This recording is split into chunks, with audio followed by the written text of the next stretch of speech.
What's up, guys? Welcome to another episode of Totally Inspired, a channel where we talk all things leadership and all things lifestyle. And to those who are joining this channel for the first time, thank you for stopping by. And please, at the end of the video, if you like the content, make sure you subscribe, like, and share. As I always say, if you pass on the message, you never know who has been waiting to hear today's message. So don't keep this to yourself, but make sure that you share it with somebody. Let me give a big shout out for those who've been so loyal and have continued to follow this channel and made it a point to comment, like, and share. I see you and I really appreciate that. Well, we are 6 months into the year now, and we will be halfway point of the year in a few days' time. It's a very good time for us to introspect, to look back and examine what we have achieved since the beginning of the year. If you had goals that you had set for yourself, how far you're doing with those goals. One of the things that I've realized really impact one's ability to deliver on their goals is the people that they surround themselves with. A lot of the times we don't realize the impact that the friends and the company that we keep, we don't realize the impact that they have in our ability to achieve our goals. So today's video, I just want us to look at the types of people that you need to avoid in order for you to be able to get more out of life. Firstly, I think it's important that you surround yourself with positive people. So what that would translate to is that you must avoid being surrounded by negative people. Negative people will always discourage you. They'll never see the good in anything that you set out to do. Even if you're sharing a good idea with them, they'll try by all means to discourage you and make you see the downside of whatever you're trying to do. People who will be like, oh, that has never worked before. I've tried that, it has never happened before. Or this has never happened in our family. If it's a family member, for example, will tell you, don't try that, because for as long as I remember in our family, nobody has gone that route and achieved it. So for you to get ahead and be able to achieve your goals, try by all means not to be surrounded by negative people, because negative people will actually make you drop some of your biggest dreams and your goals, because those people will kill your dream before you even start to work towards it. The second type of person that you should avoid is somebody that is envious. Sometimes envious people are either around you, close to you, or they're seeing you from a distance. Now, these people will be people that will actually think the grass is greener on the other side. They don't live their own lives, but want to live the life of somebody else. They are in the habit of even copying things that you do, mimicking everything that you do, secretly or quite openly. These people are quite dangerous in that they are understanding you more than they need to, and it's an unhealthy way of understanding you. These are people that will secretly stalk your movements, even on social media, checking up on what you're doing, and maybe never even say a word to you, but they're tracking you and envying everything that you're doing.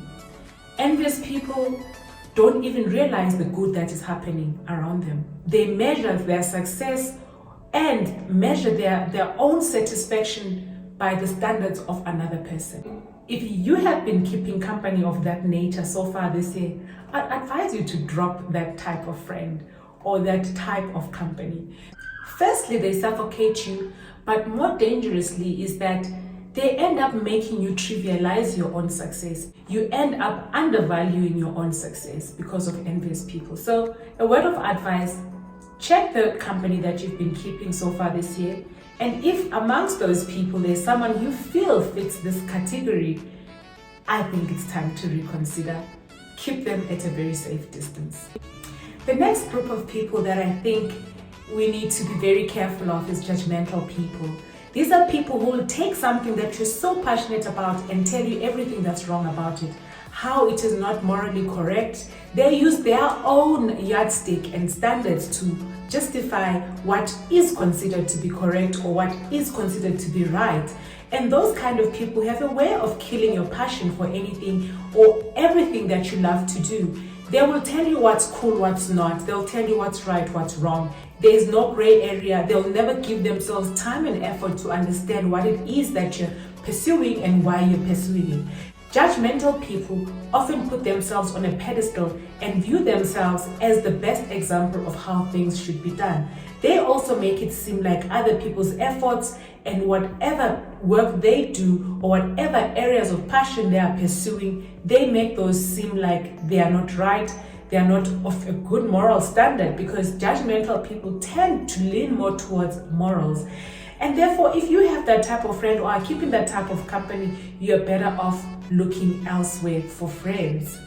Another set of people that you need to be very wary of are people that are twisted. These are people who derive happiness and excitement in seeing the misery of other people. They'll draw themselves close to you and sympathize with you when you're going through the most, but behind your back they're actually rejoicing and enjoying every moment because you've afforded them the front row to your misery and the drama in your life.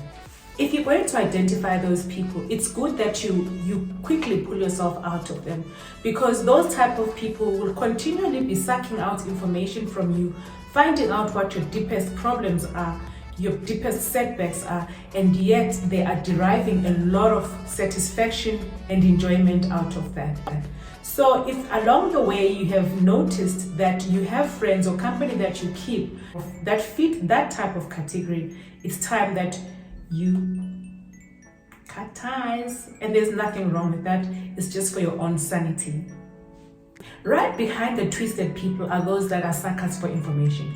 Have you ever been in a friendship or a relationship where you're the one that's doing most of the talking, and you're the one that's talking about your challenges, and you're freely sharing your own personal space and your own vulnerabilities, if I may put it that way? And I know as women we love to share so much, and it's very good because it helps us to offload, and it helps us to share information, especially when we are being faced with challenges.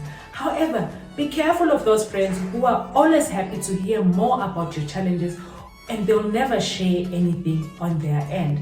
Like they have this perfect rosy life and you're the one that's always moaning to them.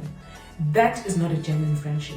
That is not good company. This person is just there to spy on your life. This person is just there to get out all the information they can get about all the drama and the challenges in your life. But the nice thing is that nobody in this life has a perfect life. So if you've got that kind of friend who's always sucking out for your information, wants you to talk and tell them about your challenges but will never share theirs, then you need to think carefully and see whether it's worth keeping that friendship. Why should you be the one that's always sharing and giving out your information and your challenges? Why is it that they're not able to share or openly be vulnerable? After all, that is what friendships are for. So if you've got that friend that's never ready to share but is ready to hear your stories, don't take that as somebody that's ever always there to listen. This is a person that's just there to record all your challenges, your downfalls, and it's not really a good idea to have them longer than you should. In the Harry Potter movie, there are characters that are called Dementors. These are people who, when they walked into a room, they sucked the life out of people. The room would even be dark and cold and actually bring bad memories back into the lives of the people that encountered Dementors. Guess what? We have Dementors in real life, and some of them could be your closest friends or company. So if you have a Dementor in your life, they are the type of people that who, after you've had an encounter or had a meeting or an interaction with them, you feel so weary. You're merely a shell of a human being and your soul has been sucked out.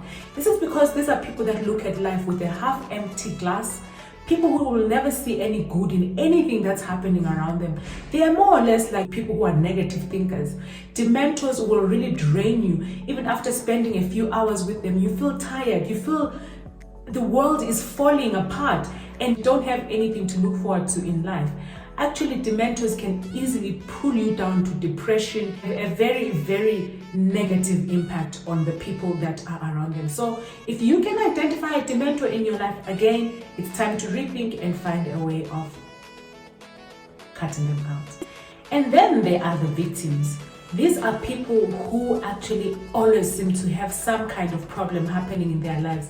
And whatever the problem is, it's never their fault. You start off by sympathizing with them, lending an ear. But eventually you realize that these people are not taking any sort of responsibility for what is happening in their lives. They are not making an effort to get out of their problems. They are always blaming people for the situations that they find themselves in. They never even analyze what contribution they have made in the circumstances that they find themselves in. They point every finger in all directions except for themselves. The victims are very dangerous people to be around because in the end you also feel drained. What is important is that you identify them very early enough so that you don't end up investing so much of your emotions, so much of your resources trying to support them, because at the end of the day you'll find that they are just playing a victim game. Yes, they may have challenges, but pain is temporary, suffering is optional. And then there are the self-absorbed people that want everything to be about them. Every conversation must center around them, about what they've done, what they've achieved. It's never about trying to understand the next person. Whenever you're around those people, you know that everything has to be focusing on their own achievements, what they've been successful on, what they have, and so many other things, who they know, where they've been, and they never give you an opportunity to share your side of the story. When you've got a friend who is actually always talking about them and are never interested to know more about you, it's not worth keeping the friendship, because you are not going to be able to also be an equal player in that relationship. Relationships should always be about exchanging information and being able to know one another from both ends. So if that person is always about them, everything is about me, I, then you know that this is not the sort of company that you want to carry on into the rest of the year, because they'll suck you dry, they'll exhaust you, and you don't want that for yourself. So as we get into the second half of the year, I'd like to advise you, do a thorough check of the company that you're keeping. If you identify anybody that is falling within that category, maybe it's worth considering to keep your distance, or at least to manage the relationship in a way that will not leave you in a place where you regret. I hope you found this video useful and that you could identify with one or two things that I've mentioned here. And until next time, I look forward to another video where we are going to interact, have fun, grow each other, empower one another. And if you've got any topics that you'd like me to address, please do feel free and share them with me so that I'm able to share more. Thank you so much. God bless. So there you have it, queens. Hope you had been inspired by today's video and that you'll go out and be more and do more, because you deserve a full life. Before you go, remember, hit the subscribe button, hit the notification bell so you don't miss any of this inspiring content, and do share my link with your circle of queens. Until next time, keep inspiring.